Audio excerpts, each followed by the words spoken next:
आदाब, आप देख रहे हैं बात तक 24। जनपद फरुखाबाद से इस वक्त की बड़ी खबर निकलकर सामने आ रही है। जनपद फरुखाबाद के लोकसभा सांसद के चुनाव को चुनौती का नोटिस कोर्ट ने दिया। वहीं आपको बताते चलें, जनपद फरुखाबाद से इस वक्त की बड़ी खबर निकलकर सामने आ रही है। लोकसभा सांसद के चुनाव की चुनौती का नोटिस जारी किया गया। वहीं पर जनपद फरुखाबाद के सांसद मुकेश राजपूत ने प्रेस वार्ता करते हुए कहा है कि लोकसभा चुनाव में निष्पक्ष चुनाव हुआ है। ये शासन प्रशासन बड़ी मुस्तैदी के साथ तैनात रहा। यहाँ पर जो आरोप लगाए गए हैं, जो मीडिया के माध्यम से पेपर के जरिए दिखाया जा रहा है कि ये मेरे ऊपर गंभीर आरोप लगाए जा रहे हैं, ये निराधार हैं। वहीं पर आपको बताते चलें, इस नोटिस की अभी सांसद मुकेश राजपूत को जानकारी नहीं है और ना ही अभी प्राप्त हुआ है। क्या कुछ कहा है सांसद मुकेश राजपूत ने। सबसे पहले मैं आप सबका बहुत बहुत आभार व्यक्त कर रहा हूँ कि आप सब लोगों को बहुत कम सूचना में आप लोग उपलब्ध हुए। मैं मुख्य रूप से आज आपके बीच में आया हूँ कि जो हम लोगों को आज मैंने समाचार पत्रों के माध्यम से जो सूचना मिली है कि फरुखाबाद से भाजपा सांसद के चुनाव को चुनौती नोटिस, तो उसके संबंध में मैं जानकारी दे रहा हूँ कि नोटिस मैंने जो वहाँ से वकील लोगों से पता किया है, जो हमारे जो वकील हैं उन्हें सूचना दी है कि वो जो नोटिस है वो आपको पार्टी बना के कि साहब आपने चुनाव में धांधली वोट नहीं डालने दिए। जो ये मेरा इस पर ही कहना है कि समाजवादी पार्टी हो या कांग्रेस पार्टी हो या तृणमूल कांग्रेस हो या केजरीवाल हो, जो भी कांग्रेस है, कांग्रेस के सहयोगी दल जो लोकसभा के चुनाव में भारतीय जनता पार्टी से जो लड़ रहे थे, तो उन्होंने शुरू से ही लेके आज तक झूठ बोला। वो झूठ के बारे में और अभी भी जो कर रहे हैं वो अभी भी आगे भी झूठ बोलते रहेंगे। उसके बारे में मैं आपको बुलाया है, आप लोगों के माध्यम से उन्हें भी बताना चाहता हूँ।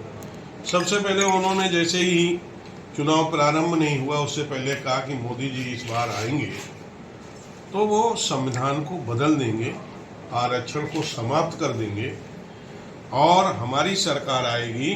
एक तो ये झूठ फैलाया गया दलित समाज के, पिछड़े समाज के लोगों में कि संविधान बदल देंगे, बाबा साहब का बनाया हुआ संविधान बदल देंगे, जब पूरे देश को और उन्हें भी मालूम है कि संविधान को मोदी जी कभी बदलेंगे नहीं। मोदी जी जितना सम्मान करते हैं संविधान का, मुझे लगता है कोई भी लीडर इतना सम्मान नहीं किए होंगे। पुरानी लोकसभा से नई लोकसभा में जब मोदी जी गए थे तो उस संविधान को अपने सर पर रख के लेके गए थे सभी सांसदों के साथ में। आपने भी देखा, पूरे देश ने देखा, पूरे विश्व ने देखा, जो संविधान का इतना सम्मान कर रहा हो संविधान के साथ कैसे छेड़छाड़ कर सकता है। और मोदी जी ने 10 साल में संविधान के साथ में कोई छेड़छाड़ नहीं की, उसे ठीक करने का कहीं किसी के सुझाव, और वो भी लोकसभा में बहुमत के आधार पर, सबकी सहमत के आधार पर। बहुत सी चीजें ऐसी रही, कांग्रेस के सहयोगी दल विरोध में जरूर रहे, लेकिन कुछ ऐसे मुद्दे रहे जहां कांग्रेस के सहयोगी दलों ने भी उसमें हमारा सहयोग किया, संविधान में संशोधन करने के लिए आवश्यकता। कुछ चीजों ने उन्होंने विरोध भी किया, तो लेकिन कहा कि संविधान बदल देंगे, आरक्षण खत्म कर देंगे और हमारी सरकार आएगी तो खटाखट फटाफट हम महिलाओं के, माताओं के, बहनों के खाते में 1-1 लाख रुपए हर वर्ष डाल देंगे। इस तरह से लालच देके लोगों को गुमराह करके उन लोगों ने कुछ सीटें तो पा ली, लेकिन अभी भी उनका झूठ का बोलना समाप्त नहीं हुआ। और ये आप देखिएगा कि किस तरह से आप पूरे चुनाव में, अखिलेश जी जब चुनाव हो गया, चुनाव के होने के बाद जब वोटिंग का समय आया तब अखिलेश जी बयान दे रहे हैं कि समाजवादी पार्टी के लोग, ये सरकार जो है मतगणना में धांधली करेगी तो हमारे समाजवादी पार्टी के लोग डंडे कट्टे लेके जाए। वह अराजकता का माहौल बनाने का काम किया। काउंटिंग ना करा के मतदाता जो मतदान जो कर दिया था, उन मतगणना कराने वाले कर्मचारियों को धमकाने का काम किया। कहा कि लाठी डंडे लेके जाएं, भीड़ के साथ जाएं, मतगणना में कहीं ऐसा वैसा मालूम पड़े तो उसका जवाब दें। ये हिंसा को उतारू। इन्हें शासन, प्रशासन, ईवीएम, अपने अधिकारियों पर विश्वास नहीं। ये कोई भारतीय जनता पार्टी के लोग कोई अधिकारियों को अपने साथ लेके थोड़ा आए।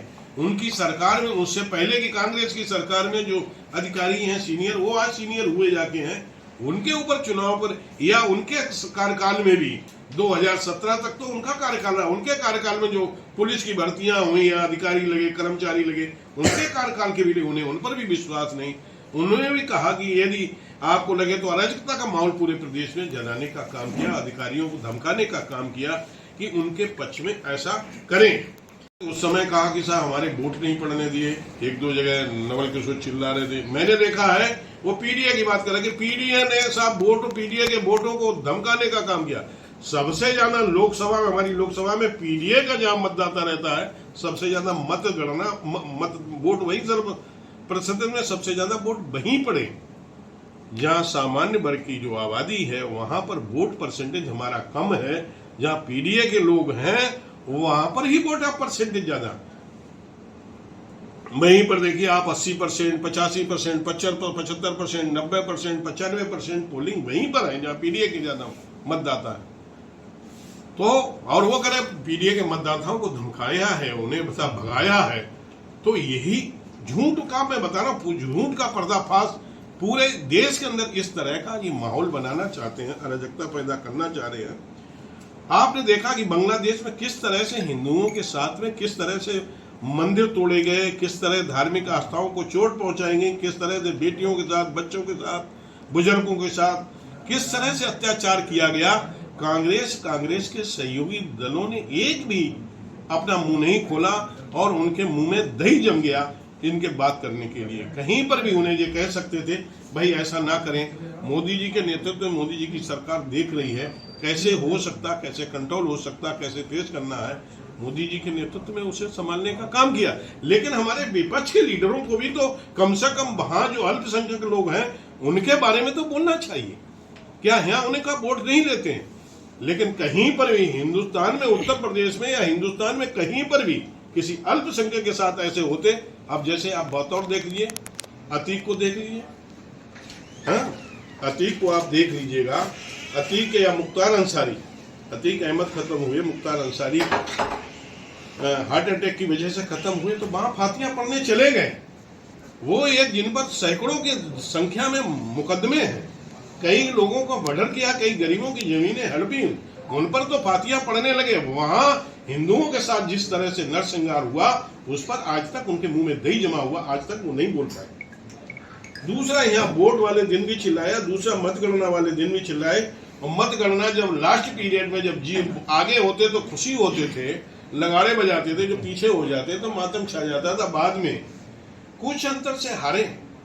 अब हारने पर करे अरे साहब बिजली काट दी गई और हमारा प्रमाण पत्र बदल दिया गया, वहां साहब मतगणना में धांधली कर ली गई। इस तरह से आरोप लगाना लगा कि चुनाव में कई तरीका, जितने नेता उस तरह डीएम साहब ने चुनाव हरवा दिया। ये उस समय चुनाव के समय तक, ये मतगणना के बाद में ये बातें 1 दिन, 2 दिन, 3 दिन, 4 दिन, 5 दिन, महीना 15 दिन चला। बाकी बाद में फिर कुछ लोग कह रहे साहब हमें अलीगंज में 29वें और 30वें राउंड में हरा दिया गया। अलीगंज का 29वां 30वां जो राउंड है, 31वां राउंड है, वो अलीगंज से सराय के बीच का भाग है। वो हम लोगों का गांव है, वहां पर हम विधायक जी का गांव है हमारे, और वहां पर जो कम्युनिटी जो रहती है वो हम लोगों की बाहुल्यता वाली रहती है। तो इस वजह से मैं चुनाव पहले ये भी उन्होंने आरोप लगाया हम अलीगंज में 29वें और 28वें राउंड में हमें हराया गया। एकदम 7000 वोट से वो आगे लीड ले गए। तो लीड वो इसीलिए जब हम लोगों, हमारा माननीय विधायक जी का, हम लोगों के समाज के वोट थे, तो वहां पर हमारी भारतीय जनता पार्टी के समर्थक के वोट थे। तो वहां स्वाभाविक है कि वोट निकलता है। जिनका कहीं साइड होती है, वो जैतरा साइड है, वो समाजवादी पार्टी की साइड है। इधर जो साइड है वो हम लोगों की, वहां हम लोगों को 10-12 हजार की लीड मिली। और वहां उधर से हम लोग 32,000 से आके लगभग 22,000 से 21,000 से वहां पर हम लूज हुए हैं। आज वो सांसद के चुनाव को चुनौती दे रहे हैं और कह रहे हैं कि साहब सांसद जी ने वोट नहीं डालने दिए पीडीए के लोगों को। साहब सांसद जी ने एक प्रत्याशी अमर सिंह जो हैं, जिनका नामांकन दोषपूर्ण था, फिर भी स्वीकार किया गया। अगर अमर सिंह को 3500 वोट मिले, यदि उनका नामांकन नियम का पालन करने के कारण निरस्त हो गया होता, तो याची चुनाव जीत जाता। अब अमर सिंह का नामांकन है, वो कौन निरस्त करेगा? जिला निर्वाचन अधिकारी करेगा कि सांसद करेगा? तो ये ऑब्जेक्शन तुम्हें पहले चुनाव लड़ने से पहले तभी तुम्हें पेश करना चाहिए। उसका दोष गुण है, तुम कौन होते हो? ये जिला निर्वाचन अधिकारी का कर्तव्य दायित्व। या हमारे भी एक हमारे 2-3 लोग मेरे पास है, हमारा पर्चा कैंसिल हो गया, हमारा पर्चा कैंसिल हो गया। अधिकारियों को समझ में आया होगा, उनका पर्चा कैंसिल किया गया होगा।